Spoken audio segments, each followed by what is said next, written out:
때 얘기 좀 잠깐.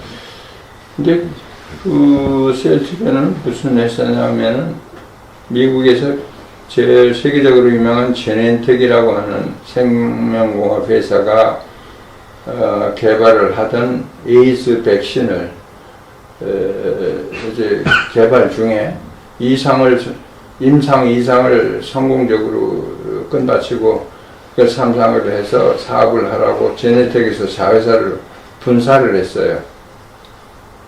근데 그걸 가지고 어디에서 생산을 할까 하는 그 생산 파트너를 정하기 위해서 이제 오파가 한국까지 왔었던 모양이에요. 그래서 마지막으로 싱가포르하고 한국이 경쟁을 했어요. 공장 짓는 거를. 그래서 그걸 어떻게 생산을 하느냐 그러면 중국의 햄스터라고 하는 애완동물 있잖아요. 그거에 난소 세포를 가지고 거기에 유전자를 조작해서 항암 성분이 있는 그런 단백질을 생산하도록 만들어 가지고 탱크에서 동물 세포를 키우는 거예요. 그렇게 해서 그걸 정제해 가지고 이제 약을 쓰는 건데, 그 당시에 싱가포르하고 심각하게 경쟁을 하다가 한국이 가지고 있는 여러 가지 장점 때문에 사실은 한국이 이겼어요. 싱가포르 진 거죠. 굉장히 그 청정도를 요구하기 때문에 반도체가 우리가 좀 앞서 있고, 또 제가 아까 말씀드린 텍솔 때문에 식물세포 배양 공장을 지어놓은 게 기술 수준으로 인정을 받고, 그래서 결국 한국의 서정진이라고 하는 지금 회장이 그거를 받았어요. 그리고 나서 제가 서정진 회장을 만나서 아무래도 큰 재벌 그룹에 가봐야 똑같은 계속해서 시간만 뺏기고 안 될 것 같다. 그러니 어렵더라도 한번 해보면 어떻겠느냐 하고 둘이서 같이 해보자고 의견을 모았어요. 그래가지고 그게 이제 9월 달이었는데 그때 9.11 사태가 났어요. 그래서 비행기가 한 일주일 동안 안 다녔는데 미국에서 연락이 왔어요. 빨리 들어오라고. 그래서 제가 첫 번째 비행기를 타고 샌프란시스코에 가서 그 회사에 컨설턴트로 들어갔습니다. 계약을 하고.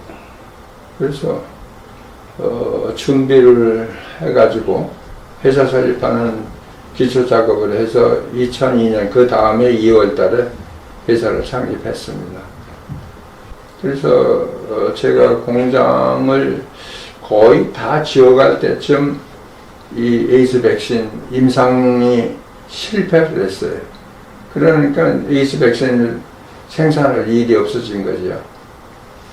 그래서 이거는 에이즈 백신을 상대로 해서 거기에 맞도록 공장을 지었는데 그걸 실패하는 바람에 공장을 부랴부랴 뜯어고쳤어요. 아무 단백질 약이나 생산할 수 있도록. 그런데 이 동물 세포 배양 기술은 세계에서도 몇 나라만 가지고 있는 그 어려운 기술이에요.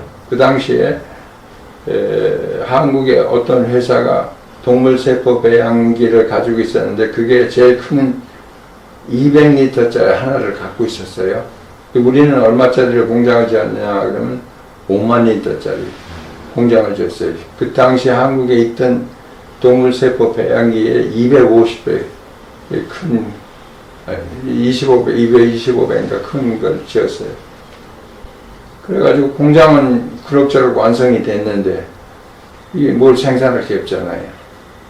그럴 때 마침 미국의 세계적으로 7번째 가는 회사 브리스톨 마이어 스킵이라고 하는 회사가 관절염 치료제를 개발을 해가지고 허가가 안 날 줄 알았어.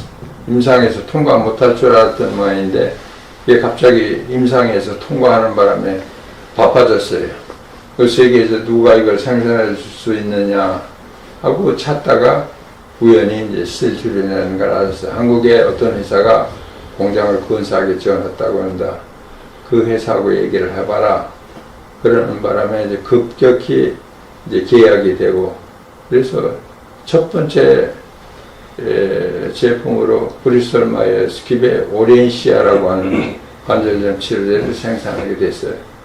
그런데 그 회사는 우리는 경험이 하나도 없잖아요. 어떻게 만들어야 되는지, 어떻게 허가를 받아야 되는지 전혀 몰랐기 때문에 미국의 브리스톨 마이어스 깁에서 한 6명, 7명의 그 전문가들을 한국에 파견해서 주재하면서 가르쳐 줬어요.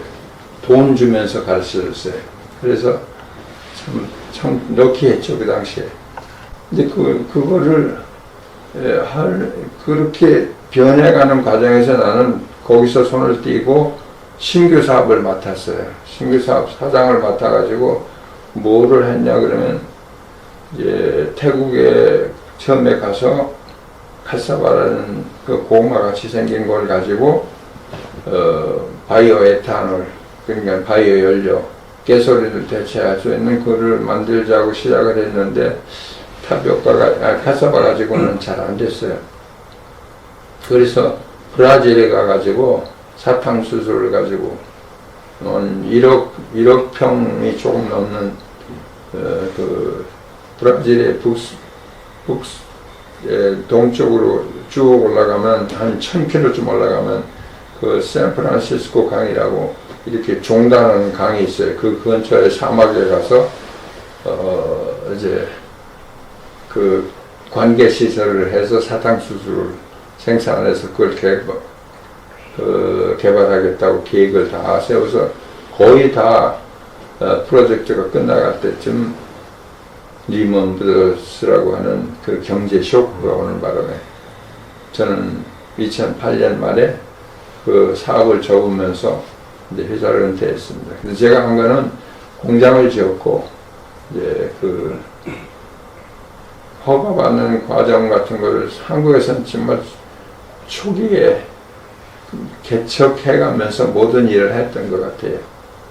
그래서 신규 사업 부문은 사장으로 거길 대사하는데 제가 대사할 때쯤에 굉장히 큰 그 코스닥에서 제일 큰 회사가 돼 있었어요. 그 당시에 횟수로 6년밖에 안 됐는데 그래서 옵션을 받은 것들도 있고 했는데 그것이 상장이 되면서 굉장히 제가 만져볼 수 없는 큰 돈이 됐던 거죠.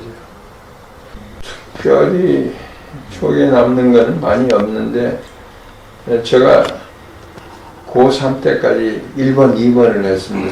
150, 5cm, 6cm 밖에 안 됐어요. 고3 때. 그래서 육사의 조건에 해당이 안 됐어요. 그랬는데 대학에 갔더니 한 7, 8cm가 갑자기 커졌어요. 그래서 저를 기억하는 사람들은 그 조그맣다는 친구 그렇게 기억을 해요. 기독신회 회장을 하고 있는 백강수 회장이 동창회장을 했잖아요. 총동회장. 네, 총동창회장을 할 때 이제 그 손양원 목사님이 우리 학교를 다녔다라고 하는 이야기를 들어서 조사를 해가지고 그게 맞았어요. 그래서 졸업은 안 했지만은 중동학교를 다녔다. 그래서 이제 그 동창회장으로 있을 당시에 명예 졸업장을 드리고 분의 무슨 유업을 기리는 여러 가지 기념사업 같은 사업을 한 적이 있었는데 그리고 나서 동창회장을 그만두면서 이분이 이렇게 훌륭한 우리 믿음의 선배님이 계신데 그걸 좀 이어받아서 우리도 그런 일을 함께 좀 했으면 좋겠다 해서 2016년에 이제 모임을 갖고 발족을 했어요. 처음에 한 40명이 모여서. 제가 잠깐 말씀드리자면 2013년에 이일강 목사님에 대한 그 따님에 대해서 저걸 드렸어요. 그 명예 졸업장을 드리면서 비공식적으로 계속 모임에 오다가 2016년도에 정식 발족을 하게 됩니다. 저희가 기독신회가 2016년에 한 40명이 모여서 신회를 조직을 하고 그래서 내가 만난 게 이제 2017년 초에 만났는데 모여서 뭐 예배 드리고 저녁 먹고 좀 얘기하다가 해주고 그래서 우리는 이런 시내 같으면 서울 시내에 몇천 개도 있는데 조금 그 당시에 내가 우간다에 일을 하고 있었기 때문에 우리는 좀 더 행동하는 시내를 좀 만들어보자. 그래서 선교에 좀 관심을 갖자.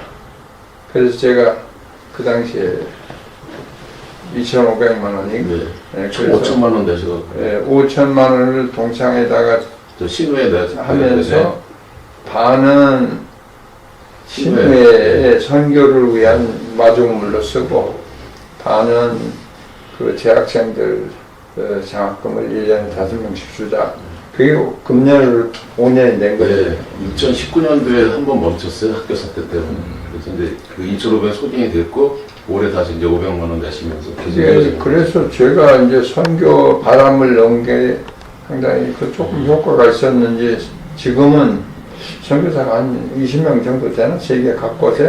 훨씬 넘고요. 네. 중동 출신이? 예, 중동에서 20명. 그러면 지금 중동 귀독 신우회에서 선교사 활동하시는 분들이 지금 이렇게 많이 선교사로 나가 있는 게 뭐 난 한 20명 되나 했는데 뭐 한 30명 되는지 모르겠고 공식적으로 저희가 이제 선교헌금 나가는 데가 한 15군데 되고 이제 국내 미자립 교회도 있고 최근에는 그 우크라이나의 김 그 선교사를 위해서 우리가 만 원의 행복돼요. 한 400만 이상 저희가 건네. 가끔 그런 특수한 목적을 위해서 만 원의 행복이라는 모금을 하고 있는데 잘 이루어지고 있어요.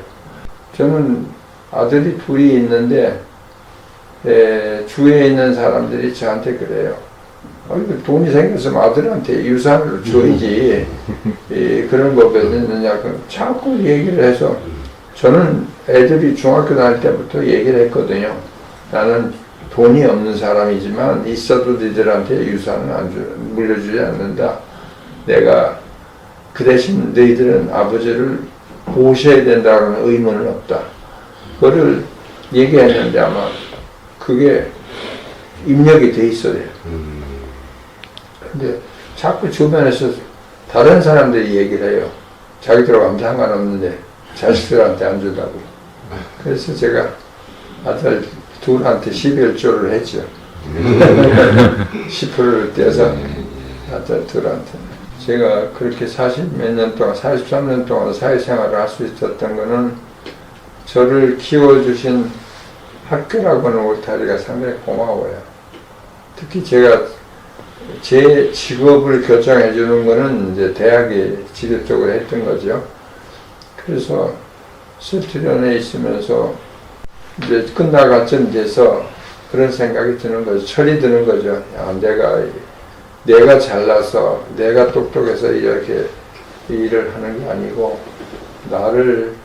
나에게 그런 사랑을 베풀어 준 울타리가 돼준 여러, 학교라든지, 또 교회라든지 이런 데가 있어서 내가 오늘 이렇게 일을 하는 거다. 뭔가 좀 갚아야 되겠다고 시작해서 거기 동창회에 재단을 세울 때 모금할 때 제가 좀 했어요. 그래서 우간다에 가 있는데 그러니까 선배들이 그런 마음을 보고 결정을 했어요. 동창회장으로 뽑아놨어요. 제가 이제 중동이라고는 학교 125년인가 6년 이렇게 긴 역사를 가진 영문사학의 동문이 된 게 저 자신 굉장히 자랑스럽고 또 다른 학교하고 달라서 이 동문 선후배강에 그게 아주 정이 많아요. 그래서 후배들은 선배를 선배가 하는 말이 틀렸건 오락건까지 무조건 예의하고 따라주고 또 후배는 어떤 후배든지 간에 사랑스럽게 정으로 감싸주고 그래. 제가 사실 농과대학에 수원에 있을 때 다니면서 수원에 농협의 신훈균이라고 하는 34회인가 황해도 연백에서 피난나온 선배가 있었어요. 그 선배는 어떤 농과대학에 들어온 후배들한테는 절대적이에요.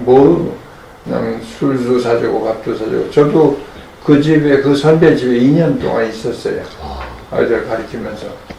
그 끝에 가서 선배가 먼저 돌아가시고 그 사모님하고 형수하고 인천에 있다가 그 아들을 내가 회사에 데리고 있었고 그 지금 어떻게 되는지 모르지만 그럴 정도로 어떤 무조건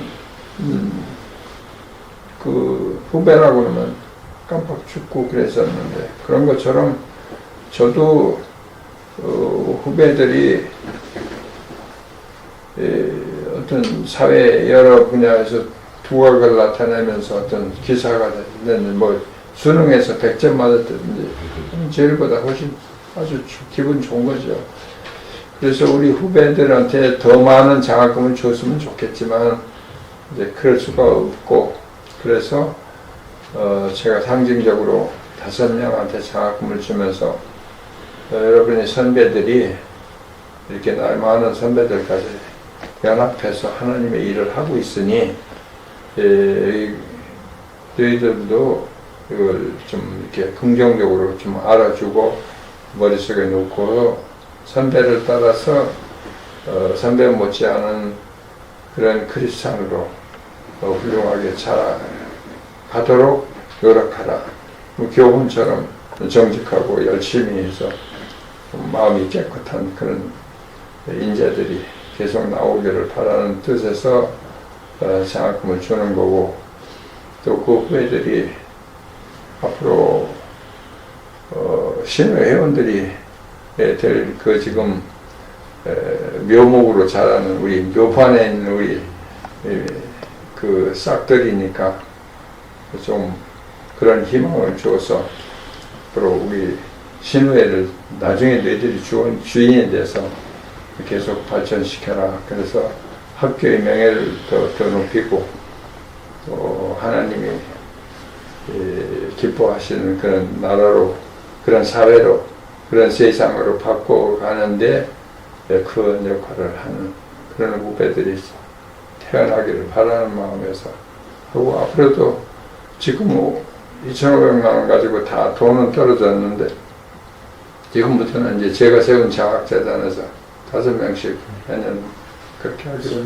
이 가족이 지금 세계 대륙에서 살아요. 이 집은 한국은 이 집사람 혼자 지키고 저는 우간다에 가 있고요. 파란색입니다만. 그리고 미국의 샌프란시스코에 우리 손녀가 공부하고 있고 또 동부의 워싱턴에 우리 둘째 아들이 그 사업하고 있어요.